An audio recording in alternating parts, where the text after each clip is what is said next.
For the girls them. Well, Chimambo. King. What you want? Basina kuuya sa strive masiwa muno makaipa mani pressure rakiwa mane zvavanoda ndini ndiri kudyiwa ibata wabata pano nhasi panofiwa ndine gida muiko risina basa swaipa komana mopiwa magasi PTK Alibaba kondo ya nasi Fox yauya nemaklaks nasi ndukuda msikana anospenda mari yandinayo kusvika ndatenda ndukuvaviwa nekeshi takukwenywa iwe bebi uya kuno wapenyerwa nasi ndukuda msikana anospenda mari yandinayo kusvika ndatenda ndukuvaviwa nekeshi takukwenywa iwe bebi uya kuno wapenyerwa fariro hatinoda toita yatinoda tiri vanhu vekugeto toda zvine malefu tiri vanhu vekugeto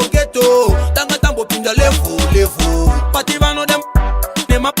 zvibhodhoro saida vasiya musombo geto atobatidza kwete mutombo orisitamisa basa tokanda matombo nasi ndukuda musikana anospenda mari yandinayo kusvika ndatenda ndukuvaviwa nekeshi takukwenywa iwe bebi uya kuno wapenyerwa nasi ndukuda musikana anospenda mari yandinayo kusvika ndatenda ndukuvaviwa nekeshi takukwenywa iwe bebi uya kuno wapenyerwa shake the place now the party burning up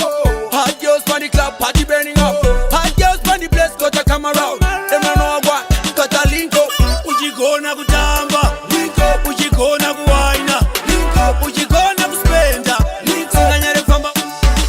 link up nasi ndukuda musikana anospenda mari yandinayo kusvika ndatenda ndukuvaviwa nekeshi takukwenywa iwe bebi uya kuno wapenyerwa nasi ndukuda musikana anospenda mari yandinayo kusvika ndatenda ndukuvaviwa nekeshi takukwenywa iwe bebi uya kuno wapenyerwa vasina kuuya sa strive masiwa muno makaipa mani pressure rakiwa vane zvavanoda ndini ndiri kudyiwa ibata wabata pano nhasi panofiwa ndine gida muiko risina basa swaipa komana mopiwa magasi PTK Alibaba kondo ya nasi